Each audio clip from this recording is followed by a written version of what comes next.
Dear students अस्सलाम वालेकुम। Formal methods के इस टॉपिक में मैं आपको वेलकम कहता हूँ। इस टॉपिक में हम बात करेंगे डेटा डिपेंडेंट सिस्टम्स के मुतालिक। तो इससे पहले कि हम आज के टॉपिक को कंटिन्यू करें, मैं आपको बताता चलूँ कि इस वीडियो टॉपिक में और इन स्लाइड्स के अंदर जितने भी कंटेंट्स डिस्कस किए गए हैं वो तमाम के तमाम इस रेफरेंस से लिए गए हैं। प्रिंसिपल्स ऑफ मॉडल चेकिंग, इस बुक से ये तमाम कंटेंट्स लिए गए हैं। अगर आपको याद हो तो इससे पहले हमने ट्रांजिशन ग्राफ्स की बात की थी और उसमें हमने कहा था कि जो हमारे पास ट्रांजिशन ग्राफ्स होते हैं वो नॉर्मली हमारे पास जो स्टेट बेस्ड सिस्टम्स होते हैं उनके लिए सूटेबल होते हैं। अब स्टेट बेस्ड सिस्टम्स हमारे पास क्या होते हैं, जिनमें कि सिस्टम एक स्टेट में होता है और उसके ऊपर फिर यूज़र वहाँ पे कोई टास्क परफॉर्म करता है या सिस्टम इटसेल्फ कोई टास्क परफॉर्म करता है और सिस्टम जो है वो दूसरी स्टेट में उसकी ट्रांजिशन हो जाती है। फॉर एग्जांपल एक एलिवेटर है वो स्टेशनरी स्टेट में है, यूजर ने एक बटन प्रेस किया कॉल का और वो जो एलिवेटर है वो स्टेशनरी से मूविंग स्टेट में चली गई। तो वहां पे हमारे पास ट्रांजिशन हुई, टास्क परफॉर्म हुआ और एक नई आपके पास स्टेट आ गई। जबकि दूसरी तरफ हमारे पास जो डेटा डिपेंडेंट सिस्टम्स होती हैं, यहाँ पे भी होती तो ट्रांजिशन ही है, लेकिन वो जो ट्रांजिशन होती है that is based on some conditional branching, मतलब वो किसी कंडीशन के ऊपर डिपेंड कर रही होती है। और अगर तो वो कंडीशन ट्रू होगी तो साथ जो आपने टास्क बताया होगा वो परफॉर्म किया जा सकता है, अदरवाइज फिर वो टास्क परफॉर्म नहीं किया जा सकता। मसलन यहाँ पे हमने एक एग्जांपल बताई है, एक कंडीशन है, अगर तो ये ट्रू हो रही है तो हम कह रहे हैं कि एक्स की वैल्यू के अंदर एक इंक्रीमेंट कर दिया जाए और अगर ट्रू नहीं है तो एक्स की वैल्यू को 2 से मल्टीप्लाई कर दिया जाए। अब यहाँ पे इसकी जब आप ट्रांजिशन डायग्राम बनाएंगे तो उसमें हमारे पास क्या है, हमारे पास ब्रांचिंग आ गई है, दो ट्रांजिशंस आ गई हैं और जो ट्रांजिशन हो रही है वो किस बेस पे हो रही है, on the basis of the evaluation of this condition. तो इस तरह के सिस्टम्स को मॉडल करने के लिए फिर हमारे पास एक स्पेसिफिक नोटेशन है जिसके मुतालिक हम आज डिस्कस करेंगे। अब यहाँ पे ऐसे सिस्टम्स को मॉडल करने के लिए एक एग्जांपल बताई गई है। ये बेसिकली वही वेंडिंग मशीन वाली एग्जांपल है। तो उसमें फिर हम करते क्या है कि हम एक स्टेट बता देते हैं और उसी तरह फिर हमारे पास ट्रांजिशन के लिए एरो का सिंबल होता है। थोड़ा सा डिफरेंस ये है कि यहाँ पे जो एरो है ये इसकी टेल जो है ये कर्व्ड है, तो उसी तरह एरो आ गया और ये फिर नेक्स्ट स्टेट आ गई जिस स्टेट के अंदर सिस्टम ने जाना है। फिर हम क्या करते हैं कि साथ एक कंडीशन भी बताते हैं और एक एक्शन अटैच किया जाता है। ये कंडीशन जब ट्रू होगी तो ये वाला एक्शन जो है ये परफॉर्म किया जाएगा और सिस्टम इस स्टेट के अंदर आ जाएगा। मैं दोबारा बता देता हूँ, सिस्टम हमारे पास इस स्टेट के अंदर है, नंबर वन। ये कंडीशन जो है ये ट्रू हुई, नंबर टू। जब जैसे ये कंडीशन ट्रू हुई तो ये वाला जो टास्क था ये एनेबल हो गया, ये अब हम परफॉर्म कर सकते हैं। तो जैसे ये टास्क परफॉर्म हुआ सिस्टम क्या हो गया, सिस्टम इस स्टेट के अंदर चला गया। अब ये जो हमने यहाँ पे एग्जांपल शो की है ये किस चीज की एग्जांपल शो की है, एक कॉइन को इंसर्ट करने की और वेंडिंग मशीन को रीफिल करने की। यहाँ पे मैं आपको थोड़ा सा ये बता दूं कि ये जो ट्रू हमने मेंशन किया है इसका क्या मतलब है कि ये कंडीशन ऑलवेज ट्रू है और ऑलवेज ट्रू का मतलब ये है कि ये वाले जो एक्शंस हैं ये आप ऑलवेज परफॉर्म कर सकते हैं जब मशीन जो है वो इन स्टेट्स के अंदर होगी। मतलब कि जब मशीन स्टार्ट स्टेट में होगी तो आप ये जो कॉइन इंसर्ट करने वाला टास्क है ये एनेबल्ड होगा, आप इसके अंदर कॉइन इंसर्ट कर सकते हैं। इसी तरह मशीन जब स्टार्ट स्टेट में होगी तो रीफिल वाला जो टास्क है ये भी एनेबल्ड होगा हमेशा। आप जैसी मशीन स्टार्ट स्टेट में हो आप उसको दोबारा से रीफिल कर सकते हैं। रीफिल करने का क्या मतलब है कि उसके अंदर जो नई बॉटल्स हैं ड्रिंक वाली बॉटल्स वो इंसर्ट करना। और ये चीज इसकी लॉजिक भी बनती है। मशीन जो है वो हमारे पास, पहले मुझे इसको अरेज करने दें। मशीन जो है ये हमारे पास जब स्टार्ट स्टेट में हो तो वहां पे यूजर जो होता है उसको जो कॉइन इंसर्ट करने का टास्क है वो that should always be enabled. इसी तरह मशीन जब स्टार्ट स्टेट में हो तो उसको रीफिल भी हमेशा किया जा सके। स्टार्ट स्टेट के अंदर मशीन को रीफिल किया जा सकता है। अब जो इसका सिंटैक्स है वो क्या है, वो ये है कि हमारे पास एक स्टेट है, ट्रांजिशन का सिंबल है, गार्ड कंडीशन है और साथ हमारे पास ये एक्शन है। जब ये कंडीशन ट्रू होगी तो ये एक्शन एनेबल हो जाएगा, और जैसे ये एक्शन परफॉर्म होगा तो मशीन दूसरी स्टेट में चली जाएगी। ये जो कंडीशन है इसको हम किससे रिप्रेजेंट करते हैं, जी से। और ये जो टास्क है, इस जो दूसरे लफ्जों में आप कह लें जो एक्शन है, उसको हम किससे शो करते हैं, अल्फा से। तो नोटेशन क्या हुई, गार्ड कंडीशन कॉलन और alpha task, where G is a boolean condition called guard and alpha is an action that is possible once g holds। मतलब ये उस वक्त मुमकिन होता है या उस वक्त ये अनेबल हो जाता है जब ये कंडीशन ट्रू होगी। जैसे ये अनेबल होता है इसका मतलब है कि अब आप ये टास्क परफॉर्म कर सकते हैं, और जब ये टास्क परफॉर्म होगा तो सिस्टम दूसरी स्टेट में चला जाएगा। अब ये हमारे पास कुछ और एग्जांपल्स हैं। ये एग्जांपल क्या शो कर रही है कि मशीन जो है इनिशियली जब सिलेक्ट स्टेट पे होगी तो उसके ऊपर अगर ये गार्ड कंडीशन ट्रू हो जाएगी तो ये वाला जो हमारे पास एक्शन है ये एनेबल हो जाएगा। मशीन सिलेक्ट स्टेट में है और गार्ड कंडीशन क्या है, number of soda bottles is greater than 0, तो S get mean get soda, तो ये वाला एक्शन जो है ये एनेबल हो जाएगा। जैसे यूजर ये एक्शन परफॉर्म करेगा तो मशीन दोबारा से स्टार्ट स्टेट में आ जाएगी। इसी तरह मशीन अगर इनिशियली सिलेक्ट स्टेट पे हो और ये वाली गार्ड कंडीशन ट्रू हो जाए तो ये वाला एक्शन जो है ये एनेबल हो जाएगा। यूजर जैसे ही एक्शन परफॉर्म करेगा तो मशीन दोबारा से स्टार्ट स्टेट पे चली जाएगी। अब यहाँ पे हमने क्या किया है कि एक कंपाउंड कंडीशन शो की है। हुआ क्या हमारे पास कि मशीन सेलेक्ट स्टेट पे है, n soda mean number of soda bottles, number of N beer mean number of beer bottles. तो जैसे ये कंडीशन ट्रू हुई मतलब क्या कि सोडा बॉटल्स भी कोई नहीं है और बियर बॉटल्स भी कोई नहीं है, तो ये वाला जो एक्शन है ये एनेबल हो गया, रिटर्न कॉइन वाला। और जैसे ये एक्शन परफॉर्म हुआ मशीन दोबारा से स्टार्ट स्टेट में आ गई। देखें यहाँ पे जो हमने ये एक्शन बताया जरूरी नहीं होता कि ये एक्शन जो है ये यूजर खुद परफॉर्म करे, ये एक्शन मशीन भी परफॉर्म कर सकती है। तो हुआ क्या इस केस में, जब ये कंडीशन ट्रू हुई तो मशीन ने ये रिटर्न कॉइन वाला टास्क परफॉर्म किया और दोबारा से स्टार्ट स्टेट में आ गई। तो नॉर्मली होता भी ऐसे ही है, जब मशीन ने कोई ड्रिंक सेलेक्ट करने की कोशिश की, पता चला कि बियर बॉटल्स भी कोई नहीं है और सोडा बॉटल्स भी कोई नहीं है, तो ऑटोमेटिकली मशीन क्या कर देगी, जो उसके कॉइन्स हैं यूजर के वो रिटर्न करवा देगी और दोबारा से स्टार्ट स्टेट में आ जाएगी। और जैसे ही मशीन दोबारा से स्टार्ट स्टेट में आ जाएगी तो फिर आप क्या कर सकते हैं, जो पिछली स्लाइड में हमने बात की थी कि वहां पे जो हमारा रीफिल वाला टास्क है वो एनेबल हो जाता है, तो आप दोबारा से उसको रीफिल कर सकते हैं। नेक्स्ट कंसेप्ट जो है हमारे पास उसको हम कहते हैं इफेक्ट। तो इससे पहले कि ये कंसेप्ट हम एक्सप्लेन करें, मैं सबसे पहले आपको ये बता दूं कि एवेल्युएशन क्या होती है। एवेल्युएशन से मुराद क्या है कि किसी भी वेरिएबल को कोई वैल्यू असाइन होना, ठीक है। तो जब भी हम किसी वेरिएबल की एवेल्युएशन की बात करेंगे तो इसका क्या मतलब होगा, फॉर एग्जांपल हमारे पास एक वेरिएबल है एक्स, तो अगर हम उसको उसकी एवेल्युएशन की बात करेंगे तो हम क्या लिखेंगे, ई वैल ऑफ एक्स। तो इसका मतलब क्या होगा हमारे पास कि एक्स को कोई वैल्यू असाइन हुई है, फॉर एग्जांपल एक्स को कोई एक्स इज इक्वल टू 5 हो गया है, या एक्स इज इक्वल टू 6 हो गया है, या एक्स इज इक्वल टू 7 हो गया, मतलब कोई भी एक वैल्यू जो है वो उसको असाइन की गई है। तो एवेल्युएशन का, किसी भी वेरिएबल की एवेल्युएशन का ये मतलब होता है।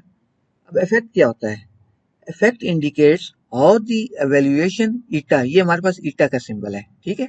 एवेल्युएशन को हम ईटा से शो करेंगे। तो effect indicates how the evaluation eta of variables is changed by performing an action. मतलब कि वेरिएबल की कोई एक एवेल्युएशन थी, फिर आपने कोई उसके ऊपर एक्शन परफॉर्म किया तो उसकी एवेल्युएशन चेंज हो गई। अब एवेल्युएशन हमने क्या कहा था, उसका क्या मतलब होता है, उसका सिंपली मतलब होता है असाइनमेंट। तो क्या हुआ कि हमारे पास किसी भी एक वेरिएबल की कोई एक वैल्यू थी, कोई एक्शन परफॉर्म हुआ तो उसकी जो वैल्यू चेंज हो गई है, अब ये क्या हुआ है, इस सारे प्रोसेस को हम क्या कहेंगे, एक इफेक्ट हुआ है। और इफेक्ट जो होता है वो किसी एक्शन के नतीजे में परफॉर्म होता है। तो यहाँ पे जैसे यहाँ पे हमारे पास टेबल है, अगर हम वेंडिंग मशीन की बात करें तो एक्शन हमारा क्या था, रीफिल। तो रीफिल का क्या मतलब है कि हमारे पास एन सोडा, एन सोडा का क्या मतलब है, नंबर ऑफ सोडा बॉटल्स, और मैक्स का क्या मतलब है, मशीन की मैक्सिमम कैपेसिटी, मतलब सोडा बॉटल्स मैक्सिमम आप कितनी स्टोर कर सकते हैं और बियर बॉटल्स मैक्सिमम आप कितनी स्टोर कर सकते हैं। तो वो जो मैक्सिमम कैपेसिटी है उसको हमने वेरिएबल मैक्स से शो किया है। तो रीफिल का एक्शन क्या कर रहा है, इसका इफेक्ट क्या हो रहा है कि एन सोडा जो है उसकी भी वैल्यू मैक्सिमम हो गई है और एन बियर जो वेरिएबल है उसकी वैल्यू भी मैक्सिमम हो गई है। इसी तरह एस गेट मतलब गेट सोडा, तो जैसे ही गेट सोडा का एक्शन परफॉर्म होगा तो इफेक्ट क्या होगा कि जो हमारे पास N soda, number of soda bottles, उसकी जो वैल्यू है वो डिक्रीमेंट हो गई है। मतलब अगर इनिशियली उसकी एवेल्युएशन थी वो फॉर एग्जांपल 10 थी, तो अब उसकी एवेल्युएशन क्या हो गई, 9 हो गई। पहले 10 वैल्यू असाइन थी, तो जैसे ही एक एक्शन परफॉर्म हुआ एस सोडा, तो यहाँ पर हमारे पास उसकी एक डिक्रीमेंट हो गया, उसकी जो जितनी भी आप कह लें कि करंट क्वांटिटी थी। इस तरह बी गेट किस चीज को शो कर रहा है, एन बी एर, उसकी जो करंट वैल्यू है उसके अंदर से एक डिक्रीमेंट हो गया। ठीक हो गया जी। और इसको शो कैसे किया जाता है, इसको शो ऐसे किया जाता है, आप कैसे क्या लिखते हैं, इफेक्ट, आगे ऐसे ब्रैकेट डाली जाती है, वो एक्शन लिखा जाता है और ये ईटा का सिंबल लिखा जाता है, और साथ फिर आगे ब्रैकेट में वो वेरिएबल लिखा जाता है जिसकी वैल्यू जो है, जिसकी एवेल्युएशन हो रही है, यानी उसकी वैल्यू जो है वो चेंज हो रही है। फॉर एग्जाम्पल हमारे पास एक एक्शन है x is equal to y plus 5, ये हमारे पास अल्फा है, ठीक है। और जो हमारे पास इनिशियल एवेल्युएशन है किसकी, एक्स की, वो क्या है 17, और वाई इज इक्वल टू -2। तो अब हम इफेक्ट को कैसे मेंशन करेंगे, एक्स के इफेक्ट को, n of evaluation of y plus 5, ये वाई है ना। तो हमने कहा कि जो यहाँ पे जब हम किसी वेरिएबल को जो उसकी असाइनमेंट होगी वैल्यू की, उसको हम उस एवेल्युएशन कहेंगे और हम उसको ईटा के सिंबल से शो करेंगे। तो जब इसको आप फॉर्मली मेंशन करेंगे तो आप कैसे मेंशन करेंगे, evaluation of y plus 5 is equal to, अब वाई की एवेल्युएशन क्या है, ये -2 के बराबर है, तो -2 प्लस 5 इज इक्वल टू 3। तो ये तो हमारे पास इफेक्ट किसका आ गया, एक्स का, एक्स की एवेल्युएशन का।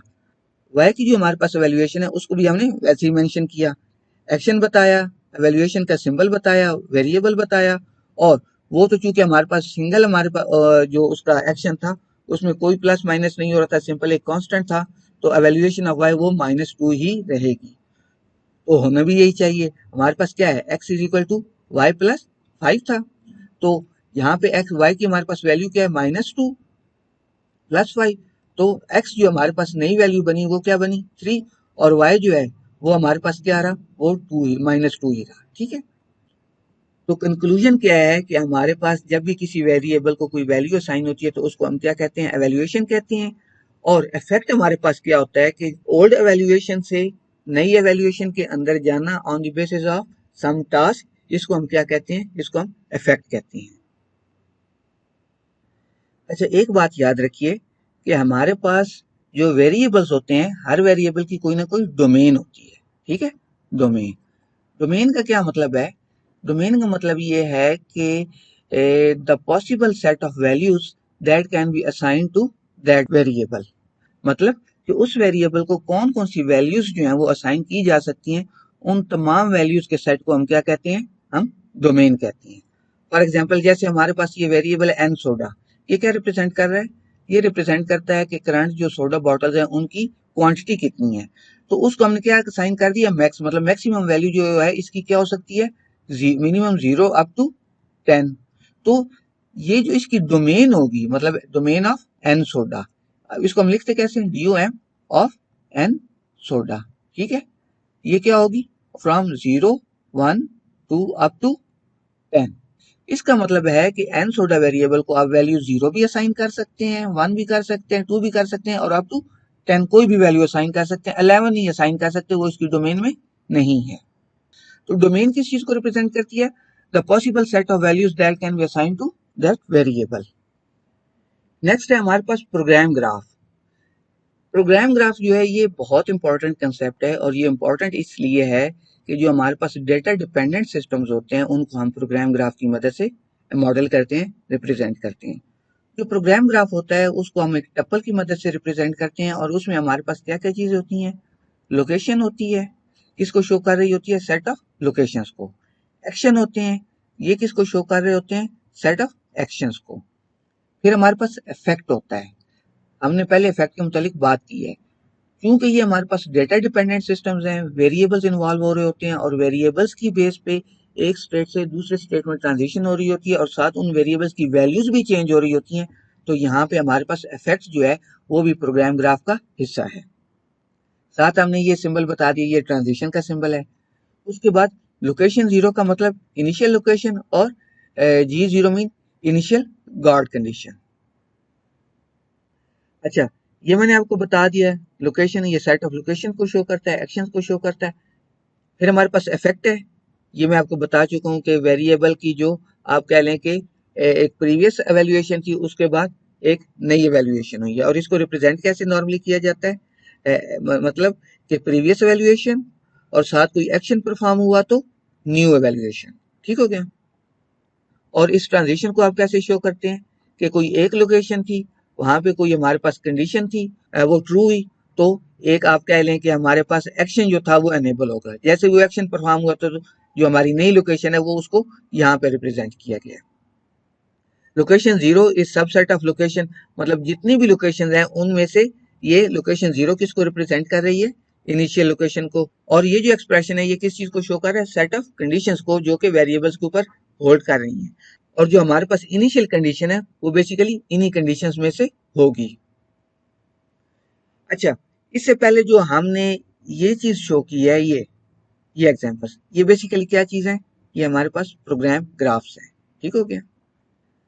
अगर हम अपनी वेंडिंग मशीन की एग्जांपल की ही बात करें तो उसमें जो हमारे पास वेरिएबल्स हैं वो कौन से हैं, एन सोडा और एन बियर। और यहाँ पे हमारे पास जो सेट ऑफ एक्शंस है उसमें बी गेट है, एस गेट है, और इस तरीके से अप टू रीफिल। जो इफेक्ट है, अब यहाँ पे ये थोड़ी सी समझने वाली बात है। अब जैसे ही हमारे पास कोई टास्क परफॉर्म होता है, जैसे कॉइन इंसर्ट का टास्क है, तो यहाँ पे हमने कोई वेरिएबल नहीं बताया। कहने का मकसद क्या है कि जैसे ये टास्क परफॉर्म होगा तो किसी वेरिएबल की कोई एवेल्युएशन नहीं होगी, जो प्रीवियस एवेल्युएशन एक चल रही है बस वो ही रहेगी। इसी तरह रिटर्न कॉइन का जो हमारा टास्क है, जब वो परफॉर्म होगा तो भी एवेल्युएशन किसी वेरिएबल की कोई चेंज नहीं होगी, वही एवेल्युएशन रहेगी। हाँ, जब हम एक टास्क परफॉर्म करते हैं एस गेट, तो जब ये टास्क परफॉर्म होगा तो इसका इफेक्ट क्या होगा, इसका इफेक्ट ये होगा कि हमारे पास जो एन सोडा वाला वेरिएबल है उसकी एवेल्युएशन परफॉर्म होगी, और वो एवेल्युएशन क्या होगी, जो प्रीवियस वैल्यू है उसमें से एक वैल्यू माइनस हो जाएगी, डिक्रीमेंट हो जाएगी।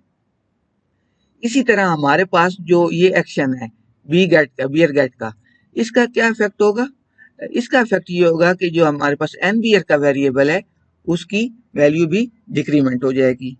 और जो हमारे पास रीफिल का टास्क है, जैसे ये टास्क परफॉर्म होगा तो इसका इफेक्ट क्या होगा हमारे पास, इसका इफेक्ट ये होगा कि हमारे पास एन सोडा वेरिएबल जो है वो रीएवेल्युएट होगा, उसकी रीएवेल्युएशन होगी, और उसकी वैल्यू क्या असाइन कर दी जाएगी, मैक्स। फॉर एग्जांपल मैक्स 10 है हमारे पास, तो इसको 10 असाइन हो जाएगा। इसी तरह साथ जो एन बियर का हमारे पास वेरिएबल है उसकी भी रीएवेल्युएशन होगी, और उसको भी मैक्स वैल्यू जो है वो असाइन कर दी जाएगी। तो ये बेसिकली जो चीजें हैं ये शो कर रही हैं इफेक्ट्स के हमारे सिस्टम के अंदर जो टास्क परफॉर्म हो रहे हैं, उन टास्क के नतीजे में, उन टास्क के नतीजे में जो एवेल्युएशंस हो रही हैं वो क्या क्या हो रही हैं, और उन एवेल्युएशंस के नतीजे में वेरिएबल्स की वैल्यूज जो हैं वो कैसे चेंज हो रही हैं। Let me erase. यहाँ पे अगर आप देखें तो ये जो हमारे पास एक्सप्रेशन है, evaluation of N soda is equal to n soda minus one, ठीक है, ये किस चीज को रिप्रेजेंट कर रहा है, ये ईटा प्राइम को रिप्रेजेंट कर रहा है। ईटा प्राइम मीन के जो एवेल्युएशन चेंज हुई है, ठीक है। अब एवेल्युएशन चेंज जब हुई है तो वो किस चीज को शो करती है, अब उसमें हमारे पास eta prime of N soda जो है वो किसके बराबर है, eta of N soda minus one. ठीक हो गया। इसी तरह eta prime of N beer is equal to eta of N beer minus one. ठीक हो गया जी। तो प्राइम किस चीज को शो करता है, जो हमारे पास नई एवेल्युएशन हुई है। ठीक है। तो बजाय इसके कि हम इसको ईटा प्राइम लिखते, हमने इसको आप कह लें कि फुल फॉर्म में उसकी लिख दी है कि जो हमारी आप कह लें कि नई एवेल्युएशन हुई है इस टास्क के नतीजे में, उसमें हमारे पास क्या हुआ है कि एन सोडा की वैल्यू डिक्रीमेंट हुई है। इस तरह ये जो हमारी वैल्यूएशन है ये भी किस चीज को शो कर रही है, ईटा प्राइम को। और ईटा प्राइम किस चीज का, एन बियर का। ठीक हो गया। नेक्स्ट है हमारे पास ट्रांजिशन ग्राफ। अब होता कि हमारे पास कि हमने ये कहा था कि हमारे पास जो प्रोग्राम ग्राफ होता है उसको आप मॉडल यूज करते हैं ये डेटा डिपेंडेंट सिस्टम्स को मॉडल करने के लिए। तो किसी भी प्रोग्राम ग्राफ से ट्रांजिशन ग्राफ जो है वो जनरेट किया जा सकता है, या किसी भी प्रोग्राम ग्राफ को एक ट्रांजिशन ग्राफ की मदद से भी रिप्रेजेंट किया जा सकता है। तो सपोज हमारे पास पीजी जो है ये एक प्रोग्राम ग्राफ है, उसको हमने एक टपल से रिप्रेजेंट किया, और हमारे पास वेर क्या है, सेट ऑफ वेरिएबल्स है। और यहाँ पे अगर हम देखें तो इसका जो हमारे पास ट्रांजिशन ग्राफ बनेगा, उसमें हमारे पास ये चीजें मैं आपको बता चुका हूँ, सेट ऑफ लोकेशंस होगा और एक्शन होंगे, ट्रांजिशन होगी। अब ये देखें, ये स्ट्रेट एरो है। ये क्यों स्ट्रेट एरो है? क्योंकि ट्रांजिशन ग्राफ में हम स्ट्रेट एरो यूज करते हैं, प्रोग्राम ग्राफ में वो उसका जो आप कह लें कि जो टेल होती है वो कर्व्ड होती है। और आई किस चीज को शो कर रहा है, इनिशियल स्टेट्स को शो कर रहा है, एटॉमिक प्रोपोजिशंस हैं। और यहाँ पे हमारे पास एल किस चीज को शो कर रहा है, लेबलिंग फंक्शन को। अब हमारे पास जब हमने सिंपल ट्रांजिशन ग्राफ की बात की थी तो वहां तो हमने एस को सिंपल एक लोकेशन कह दिया था। जब प्रोग्राम ग्राफ के ट्रांजिशन ग्राफ की बात करेंगे तो यहाँ पे जो हमारे पास आप कह लें कि स्टेट होगी, वो सिंपल एक लोकेशन नहीं होगी, बल्कि उस लोकेशन के ऊपर वेरिएबल्स की जो आप कह लें कि एवेल्युएशन है, उसको भी हम साथ अटैच करेंगे। तो यहाँ पे जो स्टेट है वो सिंपल स्टेट का नाम नहीं है, बल्कि स्टेट का नाम भी है और साथ वो वेरिएबल जो है उसकी एवेल्युएशन भी है। तो उसके लिए हम जो नोटेशन यूज करते हैं वो कुछ यूं करते हैं, ये लोकेशन यानी करंट वो नोड, और साथ वो एवेल्युएशन, उस स्टेट के ऊपर जो वेरिएबल्स हैं उनकी करंट एवेल्युएशन क्या है। तो ये लोकेशन का नाम और साथ उसकी जो उसके ऊपर वेरिएबल्स की एवेल्युएशन है, ये मिलकर हमारे पास स्टेट बनाएंगे। नेक्स्ट है हमारे पास ट्रांजिशन। अब ट्रांजिशन यहाँ पे क्या है, देखिए यहाँ पे थोड़ी सी चीजें कॉम्प्लिकेटेड हैं। वो कैसे? क्योंकि हमने प्रोग्राम ग्राफ का ट्रांजिशन ग्राफ बनाना है, और प्रोग्राम ग्राफ में जो ट्रांजिशन होती है that is based on the guard condition, क्योंकि वो गार्ड कंडीशन ट्रू होगी तो एक्शन जो है वो एनेबल होगा। तो इस वजह से यहाँ पे हमने क्या किया है कि ट्रांजिट जो एक स्टेट से दूसरी स्टेट की ट्रांजिशन है, उसको मॉडल करने के लिए हमने प्रोग्राम ग्राफ वाली नोटेशन यूज किया है। मतलब कि हमारे पास एक लोकेशन है और वहां पे कोई गार्ड कंडीशन ट्रू हुई, एक्शनेबल हुआ, और तब हम नई स्टेट में जा रहे हैं, नई लोकेशन पे जा रहे हैं। और जो हम ये कह रहे हैं कि ये ट्रांजिशन कब होगी, जब ये गार्ड कंडीशन ट्रू होगी। तो इसको हम कैसे मेंशन करेंगे? हमने एक एंड का ऑपरेटर लगाया और साथ हमने ये बताया कि जो उस स्टेट के ऊपर एवेल्युएशंस है, मतलब कि इस स्टेट के ऊपर वेरिएबल्स की जो एवेल्युएशन है वो उनको क्या करना चाहिए, इन कंडीशन को सेटिस्फाई करना चाहिए। ये जो हमारे पास ऑपरेटर है, इसका क्या मतलब होता है, ये सेटिस्फेक्शन ऑपरेटर है। मतलब कि ये एवेल्युएशन इस कंडीशन को फुलफिल कर रही है। और या सिंपल वर्ड्स में आप कहें कि यहाँ पे इस एवेल्युएशन में वेरिएबल्स की जो वैल्यूज हैं, अगर उन वैल्यूज को यूज किया जाए तो ये गार्ड कंडीशन हमारे पास ट्रू हो रही है। तो इसलिए यहाँ पे हमने न सिर्फ ये ट्रांजिशन को शो किया, बल्कि इस चीज को भी मेंशन किया कि हमारे पास जो ये स्टेट है एल वाली, यहाँ पे हमारे पास इस एवेल्युएशन जो है, इस एवेल्युएशन को, इस गार्ड कंडीशन को फुलफिल करना चाहिए। फिर हम साथ एक चीज और भी ऐड करनी है कि जब ये सब कुछ ट्रू हो जाएगा, मतलब ये गार्ड कंडीशन सेटिस्फाई हो जाएगी और ये एक्शन परफॉर्म हो जाएगा, तो फिर क्या होगा कि हमारे पास इस स्टेट से आप इस स्टेट में चले जाएंगे। अब ये जो स्टेट है, ये कौन सी स्टेट है? ये हमारे पास फर्स्ट वाली स्टेट है। उसको हमने एल से शो किया और वहां पे वेरिएबल्स की कुछ एवेल्युएशन थी। अब चूंकि ये गार्ड कंडीशन ट्रू हो गई है तो ये एक्शन परफॉर्म हुआ और हम एक नई स्टेट पे चले गए। और नई स्टेट, अब ये हमारे पास एल जो थी ये प्रीवियस स्टेट थी, और ये एल प्राइम जो थी ये हमारे पास नेक्स्ट स्टेट थी। और यहाँ पे जो एवेल्युएशन शो कर है वो किस चीज को शो कर रही है? प्रीवियस इफेक्ट को, मतलब जो प्रीवियस एवेल्युएशन थी। और यहाँ पे जो ये इफेक्ट शो कर रहा है, ये किस चीज को शो कर रहा है? कि ये टास्क परफॉर्म होने के बाद जो हमारे पास नई एवेल्युएशन है। Let me arrays. For example, हमारे पास सपोज मैं ये करता हूं कि हमारे पास इनिशियली एक लोकेशन है एल, और उसके ऊपर हमारे पास जो एवेल्युएशन है एक्स की वो क्या है, इक्वल टू 0। और यहाँ पे हमारे पास गार्ड कंडीशन क्या है? For example, x should be less than 1। और एक्शन हमारे पास अल्फा जो है वो क्या है? X is equal to x plus 1। और तो फिर हमारे पास जो नई स्टेट बनेगी, यहाँ पे हमारे पास जो है एवेल्युएशन वो क्या है? एक्स इज इक्वल टू 0, ये वाली एवेल्युएशन। टास्क क्या परफॉर्म हुआ? अल्फा। कौन सा वाला? ये x is equal to x plus 1। और वो क्यों परफॉर्म हुआ? कि ये जो हमारे पास गार्ड कंडीशन थी ये वाली, ये ट्रू हो रही थी। यहाँ पे क्यों एवेल्यूएशन जो x इज इक्वल टू 0 वो इस g को सेटिस्फाई कर रही है। तो हमारे पास जो नई एवेल्यूएशन बनी उसमें हमने क्या कहा, हमारे पास स्टेट कौन सी है, एल प्राइम, और इफेक्ट उसका क्या हुआ है, ये टास्क अल्फा परफॉर्म करने का, हमारे पास x की वैल्यू जो है वो क्या होगी, 1 होगी। फिर हमारे पास इनिशियल स्टेट्स कौन सी होंगी, वो तमाम की तमाम स्टेट्स जो कि लोकेशन 0 की मेंबर होंगी, यानी इनिशियल स्टेट्स की मेंबर होगी, और वहां पे जो एवेल्यूएशन है वो इनिशियल कंडीशन को फुलफिल कर रही हो। इसी तरह हमारे पास जो एटॉमिक प्रोपोजिशंस होंगी, अब वो क्या होंगी, उसमें हमारे पास क्या होगा कि हम लोकेशन यूनियन और उस लोकेशन के ऊपर जितनी भी वेरिएबल्स हैं उनकी तमाम कंडीशंस को जब हम कंबाइन करेंगे तो वो जो हमारे पास प्रोपोजिशन का सेट बनेगा उसको हम क्या कहेंगे, एटॉमिक प्रोपोजिशंस। फॉर एग्जांपल हमारे पास एक लोकेशन है एल, ठीक है, और साथ हमारे पास उसके जो आप कह लें कि जो कंडीशन होनी चाहिए थी उस लोकेशन के ऊपर, वो क्या क्या होनी चाहिए थी, एक्स इज लेस देन 1। तो अब ये दोनों मिलकर ये हमारे पास एक प्रोपोजिशन बना रही हैं, ठीक है। तो एटॉमिक प्रोपोजिशंस क्या होंगी, हमारे पास लोकेशन और उसके ऊपर वेरिएबल जो उसके साथ अटैच हैं, उनकी उन वेरिएबल्स के ऊपर जो जितनी भी कंडीशंस हमने मेंशन की हैं। नेक्स्ट है हमारे पास लेबलिंग फंक्शन।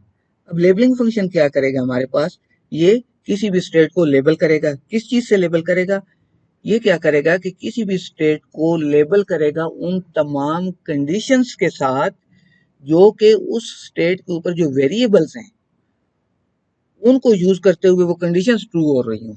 फॉर एग्जांपल हमारे पास एक स्टेट है एल और उस पे हमारे पास एक वेरिएबल है, उसकी जो करंट वैल्यूएशन है वो क्या है, 2, और एक कंडीशन हमारे पास G1 है, वो क्या कहती है, x इज इवन, ठीक है।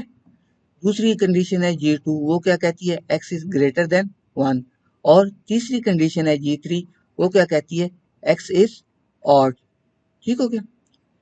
तो लेबलिंग फंक्शन क्या करेगा कि वो इन तीनों कंडीशंस में से इस स्टेट के साथ वो कंडीशंस अटैच करेगा जो कि x की करंट एवेल्यूएशन के मुताबिक ट्रू हो, या x की करंट एवेल्यूएशन को यूज करते हुए ट्रू हो।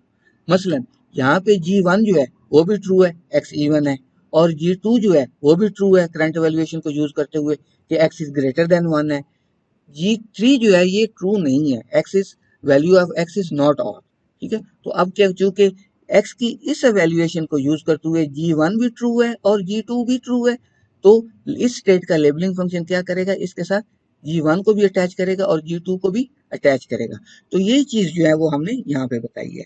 लेबलिंग फंक्शन किसी भी स्टेट का क्या होता है, वो बताता है वो स्टेट और साथ जितनी भी कंडीशंस हैं उनमें से वो कंडीशंस जिनको के current evaluation of the variables जो है वो सेटिस्फाई कर रही है। ये मैंने आपको बताया था ना कि सेटिस्फेक्शन का ऑपरेटर है। अच्छा एक चीज जो मैं यहाँ आपको बता दूं, but before that let me arrays, कि ये जो हमारे पास नोटेशन है इसमें इस लाइन से ऊपर जो हमारे पास ये पोर्शन है इसको हम क्या कहते हैं, प्रेमिस, ठीक है। और ये जो नीचे वाला पोर्शन है इसको हम क्या कहते हैं, कंक्लूजन। जब ये प्रेमिस ट्रू होगा तो फिर ये नीचे वाला कंक्लूजन जो है ये टास्क परफॉर्म होगा। अगर ये ट्रू नहीं होगा तो ये टास्क भी परफॉर्म नहीं होगा। मतलब कि जब तक ये कंडीशन करंट एवेल्यूएशन जो है वो कंडीशंस को सेटिस्फाई नहीं करती तब तक हमारे पास ये इस टास्क के नतीजे में, इस एक्शन के नतीजे में ये ट्रांजिशन नहीं होगी और जो नया इफेक्ट है वो नहीं आएगा। तो ये बिल्कुल वैसे ही हमारे पास जैसे हमारे पास इफ का वो स्टेटमेंट होती है प्रोग्रामिंग लैंग्वेज के अंदर, कि अगर तो ये ट्रू हो तो तब ये नीचे वाली जो है हमारे पास ट्रांजिशन हो, अगर ये ट्रू ना हो तो ये नीचे वाली ट्रांजिशन ये भी ऑकर नहीं होगी। तो मुझे उम्मीद है कि इन कंसेप्ट की आपको समझ आ गई होगी। अल्लाह हाफिज। डियर स्टूडेंट्स, अस्सलाम वालेकुम। फॉर्मल मेथड्स के इस टॉपिक में मैं आपको वेलकम कहता हूँ। इस टॉपिक में हम बात करेंगे कि कंकरेंट सिस्टम्स को हम कैसे मॉडल कर सकते हैं। तो इससे पहले कि आज के टॉपिक के ऊपर आए, मैं आपको बताता चलूं कि इस वीडियो लेक्चर के अंदर और इन स्लाइड्स के अंदर जितने भी कंटेंट्स डिस्कस किए गए हैं वो तमाम के तमाम इस बुक से लिए गए हैं। अभी तक हमने जो बात की वो ये थी कि हमारे पास जो सिस्टम्स होते हैं वो सीक्वेंशियल चलते हैं, यानी उनके अंदर जो एग्जीक्यूशन जो है वो सीक्वेंशियल होती है। मतलब एक एक्टिविटी परफॉर्म होगी, उसके बाद दूसरी एक्टिविटी परफॉर्म होगी और तीसरी एक्टिविटी परफॉर्म होगी। और अगर हम प्रोसेस लेवल पे बात करें तो फर्ज करें अगर हमारे पास दो प्रोसेस हैं P1 एंड P2, तो पहले P1 परफॉर्म होगा फिर P2 परफॉर्म होगा, या पहले P2 परफॉर्म होगा और फिर P1 परफॉर्म होगा। लेकिन हमारे पास मोस्टली ऐसे सिस्टम्स भी आते हैं, चाहे वो हार्डवेयर सिस्टम्स हो या वो सॉफ्टवेयर सिस्टम्स हो, कि उनके अंदर जो एक्टिविटीज परफॉर्म होती हैं वो सिक्वेंशियल नहीं होती बल्कि पैरेलल होती हैं। मतलब जो टास्क होते हैं वो आपस में कंकरेंटली परफॉर्म हो रहे होते हैं। तो ऐसे सिस्टम्स का जो बिहेवियर है उसको कैसे मॉडल किया जाए, आज के टॉपिक में हम ये चीजें डिस्कस करेंगे। अब सपोज हम ये करते हैं कि हमारे पास n ट्रांजिशन सिस्टम्स हैं। TS1 किस चीज को शो कर रहा है? First transition system. TS2 किस चीज को शो करता है? Second transition system, and up to nth transition system. अब ये जो हमारे पास n ट्रांजिशन सिस्टम्स हैं, इनका जब हमने पैरेलल कंपोजिशन को शो करना हो तो उसके लिए फिर हम क्या करते हैं, एक ऑपरेटर डिफाइन करते हैं ऐसे वर्टिकल बार्स, मतलब ये डबल वर्टिकल बार्स हैं आपके पास। तो ये जो डबल वर्टिकल बार्स हैं ये ऑपरेटर क्या कर रहा है, ये जो हमारे पास एंड ट्रांजिशन सिस्टम्स हैं उनका पैरेलल कंपोजिशन को शो कर रहा है, यानी ये पैरेलल आपस में पैरेलल एग्जीक्यूट करके एक बड़ा सिस्टम बना रहे हैं। ठीक है, तो ये जो हमारे पास TS है ये क्या है, parallel composition of TS1 TS2 and up to TSN। ठीक हो गया जी। तो अब ये जो हमने एक पैरेलल कंपोजिशन का ऑपरेटर बनाया है, इसकी नेचर क्या होगी, ये डिपेंड करता है कि आपके पास जो पैरेलल सिस्टम्स एग्जीक्यूट कर रहे हैं उनकी आपस में कम्युनिकेशन कैसी है। देखिए हमारे पास दो सिनेरियोज हो सकते हैं। फॉर एग्जांपल एक सिनेरियो तो ये हो सकता है कि जो दो प्रोसेस हैं या जो दो ट्रांजिशन सिस्टम्स हैं जो कि पैरेलली एग्जीक्यूट कर रहे हैं, उनकी आपस में कोई कम्युनिकेशन नहीं है, वो आपस में एक दूसरे से इंडिपेंडेंट है। और एक सिनेरियो ये भी हो सकता है कि वो आपस में कुछ डेटा शेयर कर रहे हो, जैसे हमारे पास ग्लोबल वेरिएबल्स होते हैं या कोई एक वेरिएबल है जो दोनों आपस में शेयर कर रहे हैं। तो दोनों केसेस में जो पैरेलल कंपोजिशन होगी उसकी नेचर जो है वो डिफरेंट होगी। अब जो कोई भी एक आपके पास TSI है, जैसे हमने वहां पे TS1 की बात की थी और साथ TS2 की बात की थी अप टू TSN, तो कोई भी एक TSI जो है ये भी हो सकता है कि ये इट्स सेल्फ कंपोजिशन हो मुख्तलिफ सब सिस्टम्स की, जो कि आपस में जिनकी कंपोजिशन पैरेलल है। अच्छा, फिर एक चीज जो आपने ज़हन में रखनी है कि हमारे पास जो पैरेलल सिस्टम्स होती हैं, ठीक है, उनकी कंपोजिशन के लिए एक जो कॉमन स्कीम है या जो एक आप कह लें कि वाइडली अडॉप्टेड पैराडिम है, वो कौन सी है, उसको हम क्या कहते हैं, इंटरलीविंग। इंटरलीविंग क्या होती है, इसको आप यूं समझिए कि अगर हमारे पास दो सिस्टम्स हैं तो उनकी जो सब एक्टिविटीज होती हैं उनको आपस में आप कह लें कि मिलाकर एक सीक्वेंस बनाया जाता है। इसकी आगे मैं जब आपको एग्जांपल बताऊंगा तो उसकी आपको ज्यादा बेहतर समझ आ जाएगी। आपके पास दो सिस्टम्स हैं P1 और एक दूसरा सिस्टम है P2। अब P1 के अंदर तीन एक्टिविटीज हैं और P2 के अंदर भी तीन एक्टिविटीज हैं। तो इन तमाम एक्टिविटीज को आपस में एक दूसरे के साथ जब मिला के एक एग्जीक्यूशन सीक्वेंस बनाया जाएगा तो उसको आप क्या कहेंगे, इंटरलीविंग। अब इंटरलीविंग में क्या होता है कि जो आपके पास एक कंपोजिट सिस्टम बन रहा होता है, जो एक बड़ा सिस्टम बन रहा होता है, उसकी जो एक ग्लोबल स्टेट होती है या किसी भी इंस्टेंस ऑफ टाइम उसकी जो एक स्टेट होती है, वो जो उसके अंदर सब सिस्टम्स होते हैं उनकी स्टेट से मिलकर बनती है। मतलब कि अगर तीन सब सिस्टम्स हैं वो पैरेलल एग्जीक्यूट कर रहे हैं, तो जो एक कंपोजिट सिस्टम बनेगा उसकी स्टेट के अंदर वो उन तीनों सब सिस्टम्स की स्टेट्स जो हैं वो शामिल होंगी। फिर क्या होता है, जैसे मैंने आपको पहले बताया कि इंटरलीविंग के अंदर मुख्तलिफ जो कंपोनेंट्स के आपस में इंडिपेंडेंट एक्शंस होते हैं उनको इंटरलीव किया जाता है, उनको एक दूसरे के साथ मिला के एक सीक्वेंस बनाया जाता है। ठीक है, अब ये वो एग्जांपल है जिसकी मैं बात कर रहा था। हमारे पास क्या है, दो प्रोसेस हैं या दो एक्टिविटीज हैं P और Q। तो इनके मुख्तलिफ सीक्वेंसेस जो हैं उनको मिला कर हमने एक ये एक एग्जीक्यूशन सीक्वेंस बना लिया। पहले P परफॉर्म हुआ, Q परफॉर्म हुआ, फिर P, फिर Q और फिर P और इसके बाद 3 times Q and up to so on. फिर एक इंटरलीविंग ये भी हमारे पास हो सकती है कि 2 टाइम्स आप P को परफॉर्म करें, 1 टाइम Q को परफॉर्म करें, 2 times P, 1 time Q and up to so on.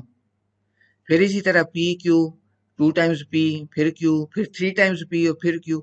तो इंटरलीविंग में आप कर क्या रहे हैं? बेसिकली इंटरलीविंग में आप ये कर रहे हैं कि आपके पास जो मुख्तलिफ प्रोसेस की एक्टिविटीज हैं उनको आप मिला रहे हैं और उससे आप अपना एक एग्जीक्यूशन सीक्वेंस बना रहे हैं।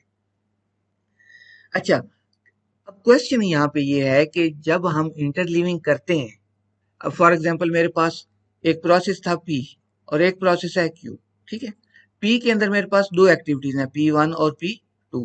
अब Q के अंदर भी दो एक्टिविटीज हैं, सॉरी, Q1 एंड Q2। अब दो सिनेरियोज है ना, एक तो इनके जो मैंने एग्जीक्यूट करवाना है उसमें एक सिनेरियो में तो ये हो सकता है कि मैं P1 P और Q, इसकी जो दोनों एक्टिविटीज है इनको मैं इंटरलीव कर दूं। मसलन मैं इसको यूं इंटरलीव करता हूं कि मैं पहले P1 करता हूं, फिर Q1 परफॉर्म करता हूं, फिर P2 परफॉर्म करता हूं और फिर Q2 परफॉर्म कर देता हूं। अब एक तो ये इंटरलीविंग है, ठीक है। अब एक सिनेरियो ये कि मैं इनकी इंटरलीविंग नहीं करता, मैं पहले क्या करता हूं, P1 की सारी एक्टिविटीज परफॉर्म कर लेता हूं, ठीक है, और फिर Q1 की सारी एक्टिविटीज परफॉर्म कर लेता हूँ। या अल्टरनेटिवली मैं पहले Q1 की सारी एक्टिविटीज परफॉर्म कर सकता हूँ और फिर P की सारी एक्टिविटीज परफॉर्म कर सकता हूँ। तो अब एक तो ये सिनेरियो है जिसमें कोई इंटरलीविंग नहीं हुई, एक ये सिनेरियो जिसमें इंटरलीविंग हुई है। तो क्या दोनों केसेस में जो हमारे पास एंड रिजल्ट बनेगा क्या वो सेम होगा? तो ये डिपेंड करता है कि उनकी आपस में कम्युनिकेशन कैसी है। तो जब तो हमारे पास ये सिस्टम्स इंडिपेंडेंट होंगे एक दूसरे से, फिर तो ये होगा कि आप चाहे उनको इंटरलीव करें या इंटरलीव ना करें, एंड रिजल्ट आपका सेम आना चाहिए। लेकिन जब इनकी आपस में कम्युनिकेशन होगी या इनकी आपस में एक दूसरे के साथ इन एक्टिविटीज की डिपेंडेंसीज होंगी, तो फिर ये होगा कि इस एग्जीक्यूशन सीक्वेंस से जो एंड रिजल्ट है वो आपका चेंज हो सकता है। और इसी चीज को हमने यहाँ शो किया। और एक चीज और ध्यान में रखिएगा, जब हम ये कहते हैं ना कि इंडिपेंडेंट आप कह लें कि एक्टिविटीज की इंटरलीविंग से एंड रिजल्ट जो है वो चेंज नहीं होता, तो ये इंटरलीविंग को परफॉर्म करने के लिए हमारे पास एक जस्टिफिकेशन भी है और एक मोटिवेशन भी है कि इंटरलीविंग से जो एंड रिजल्ट है उस पर फर्क नहीं पड़ता, तो प्रोसेस की इंटरलीविंग की जाए या की जा सकती है। अब सपोज हमारे पास दो इंडिपेंडेंट एक्शन हैं या दो इंडिपेंडेंट प्रोसेस हैं, अल्फा और बीटा, ठीक है। अब चाहे तो आप इनको साइमल्टेनियसली परफॉर्म करें, ठीक हो गया, या आप इनको अलग अलग परफॉर्म करें, एंड रिजल्ट पे फर्क नहीं पड़ेगा। क्यों? क्योंकि हमारे पास हमने पहले कह दिया कि ये इंडिपेंडेंट एक्शंस हैं। हमने क्या किया कि जब उनकी इंटरलीविंग की और जब उनको इंटरलीविंग के बगैर एग्जीक्यूट किया तो दोनों का हमने कहा कि इफेक्ट जो है वो आपस में बराबर है। ये जो हमने 3 वर्टिकल बार्स लगाई हैं ये इंटरलीविंग ऑपरेटर को शो कर रहा है, ठीक है। तो effect of interleaving of alpha and beta, ठीक है जी। और यहाँ पे ये उस वक्त इन वेरिएबल्स की जो एवेल्युएशन थी ये उसको शो कर रहा है, ये चीज हम पहले पढ़ चुके हैं। तो effect of interleaving of alpha and beta ये किसके बराबर है? Effect of alpha semicolon beta और बीटा सेमीकोलन अल्फा, और ये उसकी एवेल्युएशन। ये जो सेमीकोलन है ये किसको शो कर रहा है? सीक्वेंस को शो कर रहा है। अल्फा सेमीकोलन बीटा का क्या मतलब है कि पहले अल्फा परफॉर्म होगा फिर बीटा परफॉर्म होगा, और ये प्लस किसको शो कर रहा है? और ऑपरेटर को। और यहाँ पे फिर क्या मुराद हुआ कि पहले बीटा परफॉर्म हुआ फिर अल्फा परफॉर्म हुआ। तो इस सारे की आप कह लें कि जो इनके जो वेरिएबल्स हैं उनकी जो एवेल्युएशन होगी उसका इफेक्ट, और जब इनकी आप इंटरलीविंग कर देंगे उसका इफेक्ट आपस में बराबर होगा, ठीक है। तो क्या हम कहना चाह रहे हैं कि जब इंडिपेंडेंट प्रोसेस होंगे तो चाहे उनकी इंटरलीविंग करें या ना करें, एंड रिजल्ट के ऊपर कोई फर्क नहीं पड़ेगा। अब ये हमारे पास इंडिपेंडेंट सिस्टम्स की एक एग्जांपल है जिनकी हमने इंटरलीविंग कराने की कोशिश की है। सपोज हमारे पास एक ये रोड है और एक ये रोड है, ये पैरेलल है आपस में और दोनों इंडिपेंडेंट है। यहाँ पे भी हमारे पास ट्रैफिक लाइट है और यहाँ पे भी एक ट्रैफिक लाइट है, ठीक है जी। जो यहाँ पे ट्रैफिक लाइट है उसको हमने टी आर लाइट 1 से शो कर दिया और यहाँ पे जो ट्रैफिक लाइट है उसको टी आर लाइट 2 से शो कर दिया। और यहाँ पे जो ट्रैफिक लाइट है उसकी भी दो स्टेट्स हैं और यहाँ भी दो स्टेट्स हैं। अब देखिए ये दोनों सिस्टम्स इंडिपेंडेंट है, मतलब यहाँ पे अगर ट्रैफिक लाइट रेड है तो इसका इफेक्ट ये सेकंड वाली जो ट्रैफिक लाइट है इसके ऊपर नहीं पड़ेगा, और ये इसी तरह वाइस वर्सा है। तो जब हम इनकी इंटरलीविंग करेंगे तो सपोज हमारे पास ये स्टार्ट में दोनों लाइट्स जो थी वो रेड थी, तो अब हम ये सपोज करते हैं कि जो हमारे पास ये ट्रैफिक लाइट 1 है ये रेड से ग्रीन हो गई है, तो दूसरी हमारे पास रेड ही रही है। फिर हम एक सपोज ये कर सकते हैं कि जो पहली लाइट है वो रेड रही है और दूसरी ग्रीन हो गई है। फिर जब हमने ये कहा कि एक रेड है और दूसरी ग्रीन है, तो यहां से हो सकता है पहले वाली अगेन ग्रीन हो जाए और दूसरी वाली अभी भी ग्रीन ही रहे। इसी तरह जब हमने यहाँ पे कहा कि पहली ग्रीन है और दूसरी रेड है, तो हो सकता है दूसरी वाली भी ग्रीन हो जाए। तो अब यहाँ पे आप देखें कि इंटरलीविंग हो रही है, लेकिन दोनों इंडिपेंडेंट प्रोसेस हैं, दोनों इंडिपेंडेंट एक्शंस हैं। तो अब यहाँ पे मैं आपको ये भी बता दूं कि जो हमने वो बात की थी कि इंटरलीविंग से जो हमारे पास सिस्टम बनता है, वो जो एक कंपोजिट सिस्टम होता है, उसकी किसी भी इंस्टेंस पर जो स्टेट होती है वो लोकल सिस्टम्स की स्टेट से मिलके बनती है। तो यहाँ पे आप देखें कि हमारे पास ये जो कंपोजिट सिस्टम बना है इसकी ये जो स्टेट है, ठीक है, ये इसकी स्टेट और इसकी स्टेट से मिलके बनी है। ये ग्रीन क्या शो कर रहा है, इसकी स्टेट को, और रेड क्या शो कर रहा है, इसकी स्टेट को, ठीक है। तो ये ग्लोबल स्टेट जो है कंपोजिट सिस्टम की, वो इन दोनों की लोकल स्टेट से मिलके बनी है। इस तरह ये भी एक ग्लोबल स्टेट है कंपोजिट सिस्टम की, ये भी ग्लोबल स्टेट है और ये भी ग्लोबल स्टेट है। अच्छा, अब ये हमारे पास एक एग्जाम्पल है उस चीज की जो हमने कहा था ना कि इंडिपेंडेंट प्रोसेस जो होते हैं उनकी इंटरलीविंग करें या उनको वैसे आप कह लें कि सिक्वेंशियल एग्जीक्यूट कर लें, तो जो हमारे पास नेट एंड इफेक्ट होता है वो सेम होता है, फर्क नहीं पड़ता। तो ये उसकी एक एग्जाम्पल है। सपोज हमारे पास दो प्रोसेस हैं, अल्फा और बीटा। अल्फा किस चीज को शो करता है, x is equal to x plus one, और बीटा किस चीज को शो कर रहा है, किस एक्शन को शो कर रहा है, y is equal to y minus two. अब यहाँ पे हमने क्या किया है कि उनकी इंटरलिविंग की है, ये हमारे पास इंटरलिविंग का ऑपरेटर है। तो इनिशियली क्या हुआ, हमारे पास ये स्टेट थी x is equal to 0, y is equal to 7। तो फिर क्या हुआ कि टास्क अल्फा भी परफॉर्म हुआ और बीटा भी परफॉर्म हुआ। तो यहाँ पे हमारे पास y 5 आएगा और x जो है वो 1 आएगा। 0 प्लस 1 1 और 5 माइनस ये 7 माइनस 2 5। और ये किस चीज को शो कर रहा है, इसको, ठीक है। फिर हमारे पास क्या है कि हमने उसको अलग अलग सीक्वेंस में एग्जीक्यूट किया है। तो इनिशियली x 0 हुआ और y हमारे पास क्या है 7 है। तो पहले हम ये करते हैं कि अल्फा को एग्जीक्यूट करते हैं और फिर बीटा को एग्जीक्यूट करते हैं। तो पहले जब हमने अल्फा एग्जीक्यूट किया तो x is equal to x plus one हो गया और y 7 ही रहा, क्योंकि सिर्फ अल्फा एग्जीक्यूट हुआ है। अब इसके ऊपर जब बीटा एग्जीक्यूट हुआ तो x 1 आ गया और y जो था वो 5 हो गया, 7 माइनस 2। तो यहाँ पे पहले अल्फा परफॉर्म हुआ और फिर बीटा परफॉर्म हुआ। अब हम ये करते हैं कि पहले बीटा परफॉर्म करते हैं और फिर अल्फा परफॉर्म करते हैं।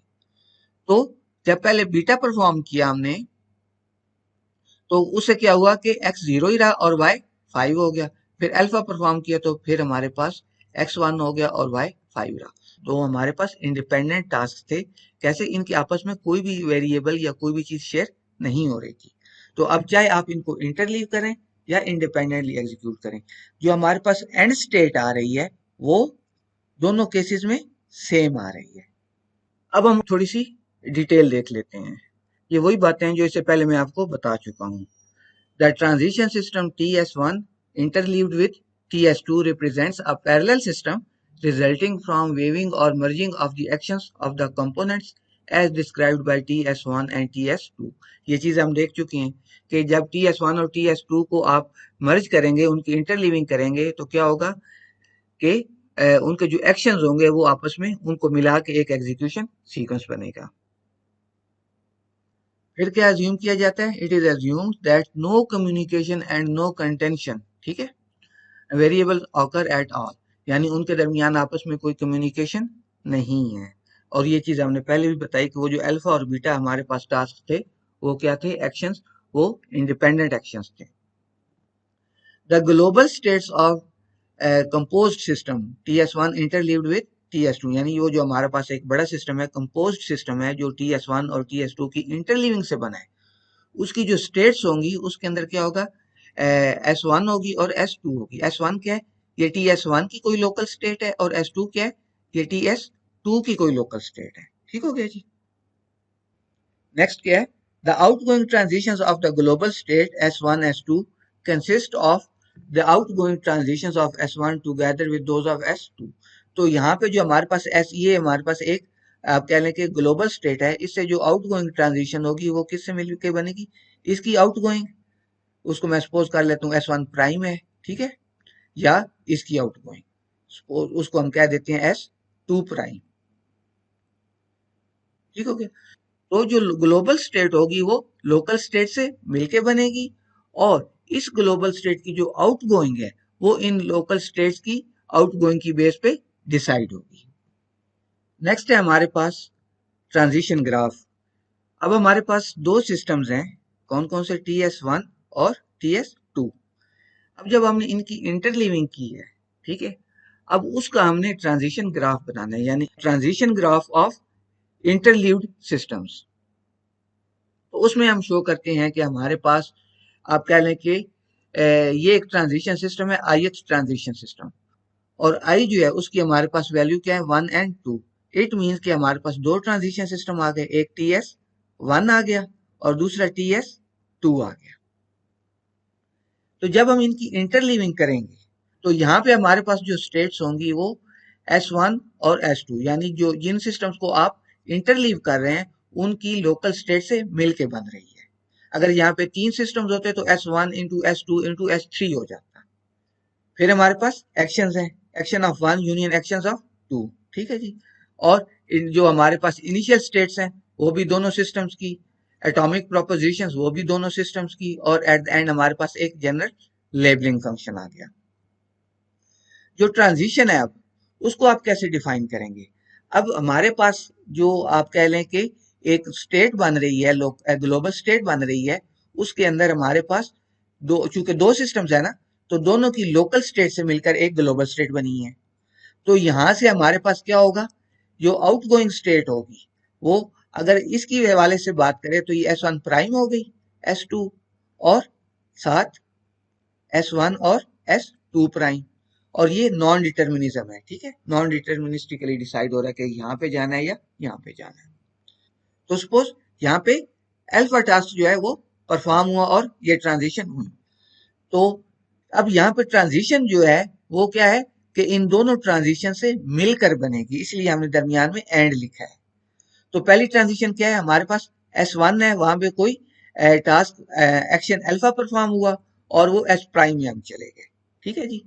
और यहाँ पे जो हमारी स्टेट बन गई वो क्या थी, S1 into S2, alpha perform होने के बाद हमारे पास ये S1 प्राइम आ गया, ठीक है, और ये हमारे पास स्टेट आ गई।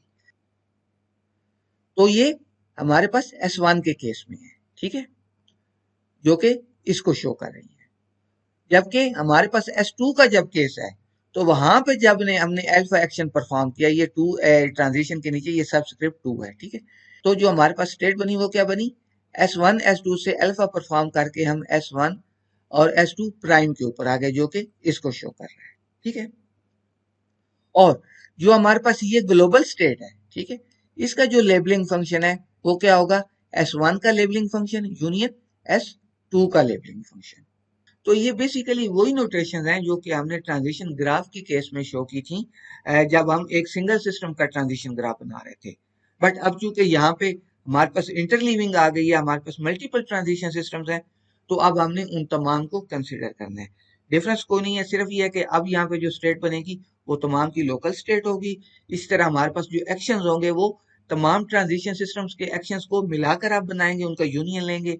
इस तरह इनिशियल स्टेट जो होगी वो भी सबकी इनिशियल स्टेट से मिलके बनेगी। जो आपके पास एटॉमिक प्रोपोजिशंस होती हैं वो भी उन तमाम सिस्टम्स के एटॉमिक प्रोपोजिशंस का यूनियन होंगी। और जो हमारे पास लेबलिंग फंक्शन है वो तो हर ग्लोबल स्टेट का अपना लेबलिंग फंक्शन होगा, और वो भी जो आप कह लें कि लोकल स्टेट्स के लेबलिंग फंक्शंस हैं उनसे मिलके बनेगा। एक चीज जो आपने ध्यान में रखनी है वो ये रखनी है कि ये जो ट्रांजिशन ग्राफ है वो उन ट्रांजिशन सिस्टम्स का है जिनकी आपस में इंटरलिविंग तो है, लेकिन वो दोनों ट्रांजिशन सिस्टम्स आपस में इंडिपेंडेंट है, उनके आपस में कोई वेरिएबल शेयर नहीं हो रहे, उनकी आपस में कोई कम्युनिकेशन नहीं हो रही। अब जब ये ट्रांजिशन सिस्टम्स जो हैं ये आपस में एक दूसरे से डिपेंडेंट होंगे, यानी दूसरे लफ्जों में जब आपस में ये कोई वेरिएबल शेयर कर रहे होंगे, तो फिर क्या होगा, तो उनके लिए फिर हम जो उनकी इंटरलीविंग को शो करेंगे वो किससे करेंगे, प्रोग्राम ग्राफ की मदद से शो करेंगे। अब सपोज हमारे पास दो प्रोग्राम ग्राफ्स हैं, ठीक है, पीजीआई और आई को हमने क्या कर दिया 1 और 2, मतलब दो प्रोग्राम ग्राफ्स हमारे पास आ गए, ठीक हो गया जी। और हमारे पास दो सेट ऑफ वेरिएबल्स हैं, ये वेर वन जो है ये सेट ऑफ वेरिएबल्स जो पीजी वन का है, और var two set of variables जो पीजी टू का है। तो जब हम दो प्रोग्राम ग्राफ्स की इंटरलीविंग करेंगे तो उसके रिजल्ट में भी हमारे पास एक प्रोग्राम ग्राफ ही बनेगा। उसके अंदर जो हमारे पास लोकेशंस होंगी वो दोनों ट्रांजिशन सिस्टम्स की लोकेशन से मिलके बनेंगी, जो एक्शंस होंगे वो दोनों के एक्शन से मिलके बनेंगे, और फिर एट द एंड हमारे पास एक नेट इफेक्ट आएगा, और जो हमारे पास इनिशियल लोकेशंस होंगी वो दोनों की इनिशियल लोकेशन से मिलके बनेंगी, और जो हमारे पास कंडीशंस होंगी गार्ड कंडीशंस वो दोनों की गार्ड कंडीशन से मिलके बनेंगी। यहाँ पे हमारे पास जो ट्रांजिशन है उसको हम देख लेते हैं कि वो कैसी होती है। तो जब हमारे पास सिंगल सिस्टम था तो ये हमने उसकी ट्रांजिशन को कुछ ऐसे शो किया था। तो हमने क्या कहा था कि सपोज हमारे पास एक स्टेट है एल, तो उससे हमने क्या किया था, एक ट्रांजिशन की थी, एक गार्ड कंडीशन थी और एक टास्क अल्फा परफॉर्म हुआ था, ठीक है। और फिर हम क्या गए, हमने क्या किया था, हम स्टेट एल प्राइम पे पहुंच गए थे, ठीक हो गया जी। तो यहाँ पे ये चीज जो है वो इसी को शो कर रही है। अब यहाँ पे एल वन क्या है, वो टी एस वन की स्टेट है, और वहां पे हमने कोई कंडीशन है और साथ कोई अल्फा टास्क है। तो जब ये सब कुछ कंप्लीट हो जाएगा, ये कंडीशन ट्रू हो जाएगी और ये टास्क परफॉर्म हो जाएगा, तो हम एल वन प्राइम पे चले जाएंगे। और इसी तरह स्टेट जो है हमारी वो चेंज हो जाएगी, ये हमारी ट्रांजिशन से पहले स्टेट है और ये ट्रांजिशन के बाद स्टेट है, ठीक है। मसला हमारे पास क्या था, इनिशियली हमारे पास एल वन था और एल टू था। तो यहाँ पे हमारे पास एक ट्रांजिशन हुई, ठीक है, जी इंटू अल्फा, ठीक हो गया। तो यहां से हम एल वन प्राइम के ऊपर आ गए, और इसी तरह फिर हमने यहाँ पे जी इंटू अल्फा एक ट्रांजिशन हुई, तो हम यहाँ से एल वन और एल टू प्राइम के ऊपर आ गए। तो ये जो चीज है ये इस ट्रांजिशन को शो कर रही है। और इसी तरह जब L2 जो था हमारा, L2 जो लोकल स्टेट थी TS2 की, वहां पे कुछ कंडीशन ट्रू हुई, टास्क परफॉर्म हुआ, तो हम L2 स्टेट में चले गए। तो इसका जो इफेक्ट आया हमारे पास वो क्या आ गया कि हम L1 L2 ये जो लोकल स्टेट है, ग्लोबल स्टेट है कंपोजिट सिस्टम की, उससे हम हमारी जो नेक्स्ट स्टेट बन गई वो क्या बन गई, L1 L2 प्राइम। फिर ये जो हमारे पास इफेक्ट है ये डिपेंड करता है कि जो आपने task alpha action alpha perform किया उसका ताल्लुक किस ट्रांजिशन सिस्टम से है। अगर तो अल्फा का ताल्लुक ट्रांजिशन सिस्टम वन से है, ठीक है, तो करंट जो हमारे पास ग्लोबल स्टेट बनी हुई है उसके अंदर ट्रांजिशन सिस्टम वन की जो लोकल स्टेट शामिल है उसके ऊपर जो एवेल्युएशन है उनके हिसाब से इफेक्ट होगा। और अगर इस अल्फा का ताल्लुक ट्रांजिशन सिस्टम टू से है तो करंट ग्लोबल स्टेट के अंदर जो ट्रांजिशन सिस्टम टू की लोकल स्टेट शामिल है उसके ऊपर जो एवेल्युएशन है उसके हिसाब से आपका ये इफेक्ट होगा, ठीक है। तो मुझे उम्मीद है कि इन कंसेप्ट की आपको समझ आ गई होगी। अल्लाह हाफिज। डियर स्टूडेंट्स, अस्सलाम वालेकुम। फॉर्मल मेथड्स के इस टॉपिक में मैं आपको वेलकम कहता हूँ। इस टॉपिक में हम बात करेंगे वेल फॉर्मडनेस के मुतालिक। तो इससे पहले कि हम कंटिन्यू करें, मैं आपको बताता चलूं कि आज के जो कंटेंट्स लिए गए हैं वो इस रेफरेंस से लिए गए हैं। ये बेसिकली एक पेपर है, इसका टाइटल है well formedness, consistency and completeness of graphic models. तो इससे पहले कि हम वेल फॉर्मडनेस के मुतालिक डिस्कस करें, मैं सबसे पहले आपको बता दूं कि हमारे पास ये टाइप सिस्टम्स क्या होते हैं। टाइप सिस्टम्स में क्या होता है कि आपके पास कुछ कंसेप्ट्स होते हैं और आप उन कंसेप्ट्स के ऊपर कुछ रूल्स डिफाइन कर देते हैं। मतलब कि आप कुछ कंसेप्ट्स डिफाइन करते हैं और उनके ऊपर कुछ कंस्ट्रेंट्स अप्लाई कर देते हैं कि इन कंसेप्ट्स ने इन कंस्ट्रेंट्स को फुलफिल करना ही करना है। फॉर एग्जाम्पल अगर हम सी प्लस प्लस लैंग्वेज की बात करें तो उसमें सपोज आप एक कंसेप्ट डिफाइन करते हैं इंटीजर के नाम से, तो उसके ऊपर फिर आप कंस्ट्रेंट ये डिफाइन कर देते हैं कि ये जो कंसेप्ट है ये रिप्रेजेंट करेगा न्यूमेरिक वैल्यूज को, 5 6 7 8 कोई भी न्यूमेरिक वैल्यू जो है, और ये कि वो एक स्पेसिफिक रेंज के अंदर होनी चाहिए। अब इसका क्या मतलब है कि जितने भी इंटीजर्स होंगे उनको इस कंस्ट्रेंट को फुलफिल करना ही करना है। इट मीन्स कि जो इंटीजर है वो किसी स्ट्रिंग को नहीं रिप्रेजेंट कर सकता, वो हमेशा किसी इंटीजर वैल्यू को ही रिप्रेजेंट करेगा। और अब अगर हम मॉडलिंग लैंग्वेजेस की टर्म में बात करें तो सपोज आपके पास यूज केस डायग्राम है। अब यूज केस डायग्राम के अंदर सपोज आपके पास एक कंसेप्ट है यूज केस, इसके ऊपर आप कुछ कंस्ट्रेंट्स डिफाइन कर देते हैं। फॉर एग्जांपल मैं पहला कंस्ट्रेंट इसके ऊपर ये डिफाइन करता हूं कि एक यूज केस जो है वो लिंक कर सकता है किसी एक्टर के साथ या किसी दूसरे यूज केस के साथ। इसके अलावा एक यूज केस किसी और चीज के साथ लिंक नहीं कर सकता। तो इट मीन्स कि अब जब भी आप यूज केस डायग्राम बनाएंगे तो उसमें कोई एक जो यूज केस होगा आपको उसको लिंक करना है या किसी एक्टर के साथ या किसी दूसरे यूज केस के साथ। उसको आप किसी और diagram for example activity diagram की किसी एक्टिविटी के साथ लिंक नहीं कर सकते। तो टाइप सिस्टम्स में आप क्या करते हैं कि आप सेट ऑफ रूल्स बनाते हैं और उनको अप्लाई करवाते हैं मुख्तलिफ कंसेप्ट के ऊपर। तो फिर अब हम बात करते हैं कि well फॉर्मनेस of a model. A model or a diagram is well formed if its structure satisfies the syntactic rules, especially its elements are type compatible if a type system is defined. तो किसी भी model या diagram को आप उस वक्त well formed कहेंगे जब ये अपने ऊपर डिफाइन किए गए टाइप सिस्टम के जो जितने भी रूल्स हैं उनको सेटिस्फाई करेगी। फिर हमारे पास कुछ नोटेशंस हैं जो अभी आगे नेक्स्ट हम यूज करेंगे, तो वो मैं आपको बता देता हूँ। किसी भी मॉडलिंग लैंग्वेज को हम ML से रिप्रेजेंट करेंगे। फिर हर मॉडलिंग लैंग्वेज के अंदर आपके पास कुछ मॉडल्स होते हैं जिनको आप M से रिप्रेजेंट करते हैं। फॉर एग्जांपल UML हमारे पास एक मॉडलिंग लैंग्वेज है, उसके अंदर आपके पास एक्टिविटी मॉडल्स होते हैं, उसके अंदर आपके पास यूज केस मॉडल्स होते हैं। तो जो एक्टिविटी मॉडल होगा एक, उसको आप किससे रिप्रेजेंट करेंगे? M से। इसी तरह एक यूज केस मॉडल जो है वो भी, उसको भी आप M से रिप्रेजेंट करेंगे। फिर एक मॉडल के अंदर डायग्राम्स होती हैं, जैसे एक्टिविटी मॉडल के अंदर आप क्या करेंगे? एक्टिविटी डायग्राम्स बनाएंगे। यूज केस मॉडल के अंदर आप क्या करेंगे? यूज केस डायग्राम्स बनाएंगे। इसी तरह क्लास मॉडल्स के अंदर आप क्लास डायग्राम बनाएंगे। और फिर हर डायग्राम जो होती है उसकी एक टाइप होती है। एक्टिविटी डायग्राम जो है उसकी टाइप क्या है? एक्टिविटी। यूज केस डायग्राम जो है उसकी टाइप यूज केस है। इसी तरह क्लास डायग्राम जो है उसकी टाइप क्या है? क्लास है। फिर हमारे पास एक कंसेप्ट आता है टी सब मॉडल। सब मॉडल्स क्या होते हैं? The subset of diagrams of type T in a model M. यानी किसी भी टाइप टी की जितनी भी डायग्राम्स आप किसी सिस्टम में बनाएंगे वो क्या होंगी? उनका जो सबसेट होगा उसको आप टी सब मॉडल कहेंगे। फॉर एग्जाम्पल आपके पास एक मॉडल है यूज केस मॉडल, और आपके पास अपने सिस्टम के अंदर 5 कंपोनेंट्स हैं। आप क्या करते हैं कि हर कंपोनेंट की अलग अलग यूज केस डायग्राम बनाते हैं। तो आपके पास 5 यूज केस डायग्राम्स बन गई। तो वो 5 की 5 जो यूज केस डायग्राम्स है उनका जो सेट होगा उसको आप क्या कहेंगे? टी सब मॉडल। अब हम थोड़ी सी बात करते हैं कंसिस्टेंसी कंस्ट्रेंट्स की। कंसिस्टेंसी कंस्ट्रेंट्स क्या होते हैं? A consistency constraint C is a predicate defined on models such that CM is true means that the model is consistent with respect to that constraint.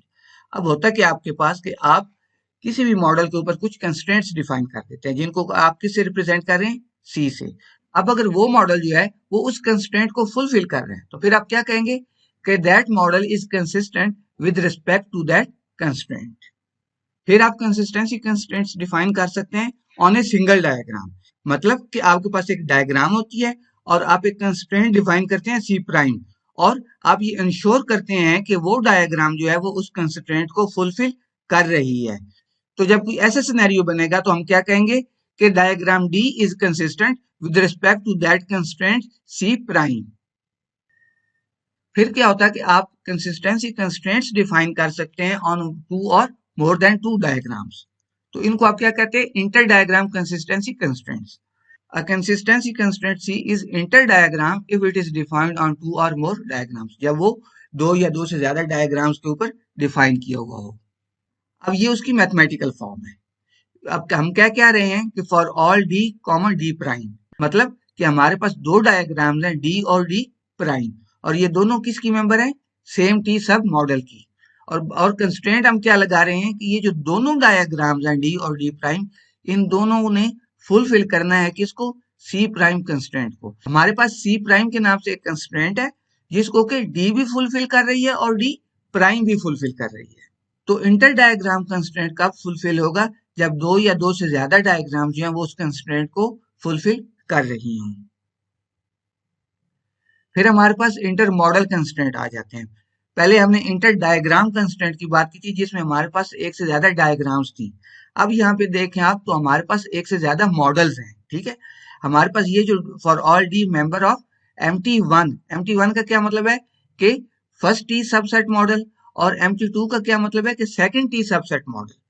तो कोई भी कंस्ट्रेंट जो है उसको आप इंटर मॉडल कंसिस्टेंसी कंस्ट्रेंट कब कहेंगे, जब मुख्तलिफ जो हमारे पास टी सब मॉडल्स हैं उनकी डायग्राम्स जो हैं वो उस कंस्ट्रेंट को फुलफिल कर रही हूँ। अब यहाँ पे डी जो है इसका ताल्लुक किसी एक टी सब मॉडल से है और डी प्राइम का ताल्लुक किसी दूसरे टी सब मॉडल से है। तो अब दोनों डायग्राम्स जब ये कंस्ट्रेंट सी प्राइम को फुलफिल कर रही हैं तो फिर ये हमारे पास क्या है कि ये इंटर मॉडल कंसिस्टेंसी कंस्ट्रेंट है। फिर हमारे पास आते हैं completeness constraints. A completeness constraint restricts the construction of the models so that the certain types of errors due to lack of information can be prevented and detected. तो जो completeness constraints होते हैं ये इंश्योर करते हैं कि आपके जो मॉडल्स हैं ये उन तमाम बिहेवियर्स को रिप्रेजेंट कर रहे हैं जिनके लिए कि ये बनाए गए हैं, यानी इसके अंदर कोई लैक ऑफ इंफॉर्मेशन नहीं है या इन मॉडल्स के अंदर कोई लैक ऑफ बिहेवियर नहीं है या कोई चीज स्किप नहीं हो गई। अब इसकी एग्जाम्पल एक ये हो सकती है कि फॉर एग्जाम्पल जो हमारे पास यूज केस डायग्राम्स होती है, आपको पता है ना कि हर यूज केस डायग्राम के अगेंस्ट आप एक एक्टिविटी डायग्राम बनाते हैं जो कि शो करती है कि इस यूज केस को इम्प्लीमेंट कैसे किया जाएगा। अब अगर इन दोनों मॉडल्स को आपने कंप्लीट कहना है तो उसका क्या मतलब होगा कि जितने भी यूज केसेस हैं हर यूज केस के अगेंस्ट आपके पास एक एक्टिविटी डायग्राम एग्जिस्ट कर रही है। तो इसी चीज को हमने यहाँ पे मैथमेटिकली शो किया है। ये एम सबस्क्रिप्ट यूसी इसका क्या मतलब है कि यूज केस मॉडल, और एम सबस्क्रिप्ट एडी का क्या मतलब है कि एक्टिविटी डायग्राम मॉडल। तो for all D member of M UC इसका क्या मतलब है कि जितनी भी डायग्राम्स हैं ये ओके यूज केस मॉडल से बिलोंग कर रही हैं, और हर डायग्राम के अंदर जो हर नोड है, ये for all x member of D का क्या मतलब है कि हर यूज डायग्राम के अंदर जो एक नोड है जो एक यूज केस है, ठीक है। There exist an activity diagram जो कि एलिमेंट है या मेंबर है किसकी, एक्टिविटी डायग्राम मॉडल की, और कंस्ट्रेंट क्या है इसके ऊपर कि title of x is equal to title of AD. अब टाइटल ऑफ एक्स क्या चीज है, ये एक फंक्शन है जिसको कि आप कोई एक यहाँ पे एलिमेंट देंगे तो ये उसका टाइटल रिटर्न कर देगा। एक्स को हम क्या कह रहे हैं कि ये यूज केस डायग्राम की कोई एक नोड है, या दूसरे लफ्जों में आप कह लें कि ये यूज केस डायग्राम के अंदर कोई भी एक यूज केस है। तो कोई भी जब आप यूज केस देंगे तो उसका ये टाइटल रिटर्न कर देगा ये फंक्शन। इसी तरह कोई एक्टिविटी डायग्राम देंगे तो ये फंक्शन उस एक्टिविटी डायग्राम का टाइटल रिटर्न कर देगा। तो हम ये सपोज कर रहे हैं कि हमारे पास जितनी भी यूज केस डायग्राम्स हैं, हर यूज केस डायग्राम के अंदर जितने भी यूज केसेस हैं, हर यूज केस के अगेंस्ट एक एक्टिविटी डायग्राम एग्जिस्ट कर रही है। और वो हम कैसे इंश्योर करें कि एक्टिविटी डायग्राम का टाइटल ले रहे हैं और यूज केस का टाइटल ले रहे हैं। फॉर एग्जाम्पल हमने एक आप कह लें कि एक रूल ये डिफाइन किया हुआ है कि हर यूज केस के अगेंस्ट जो एक्टिविटी डायग्राम होगी उस एक्टिविटी डायग्राम का भी वही नाम होगा जो यूज केस का नाम है। तो इस रूल से आप क्या कर सकते हैं कि इंश्योर कर सकते हैं कि जितने भी यूज केसेस हैं तमाम यूज केसेस के अगेंस्ट कोई एक्टिविटी डायग्राम एग्जिस्ट कर रही है। तो अब आपने क्या किया कि अब आपने एक फॉर्मल कंस्ट्रेंट डिफाइन कर लिया किसके लिए, कंप्लीटनेस के लिए, जो कि इंश्योर कर रहा है कि आपके पास हर यूज केस के अगेंस्ट एक एक्टिविटी डायग्राम एग्जिस्ट कर रही है, मतलब कि ये मॉडल्स जो हैं आपके ये कंप्लीट हैं। अच्छा एक चीज ध्यान में रखिएगा, ये जो मैंने फॉर्मल एक्सप्रेशन लिखा है कंप्लीटनेस कंस्ट्रेंट के लिए ये उस तरह नहीं है जैसा कि इस रेफरेंस में डिस्कस किया गया, जिस रेफरेंस से हमने ये कंटेंट्स लिए हैं। मैंने इसको थोड़ा सा सिंप्लीफाई कर दिया है और अपने वर्ड्स में लिख दिया ताकि आप लोगों को आसानी से समझ आ जाए। तो मुझे उम्मीद है इन कंसेप्ट की आपको समझ आ गई होगी। अल्लाह हाफिज।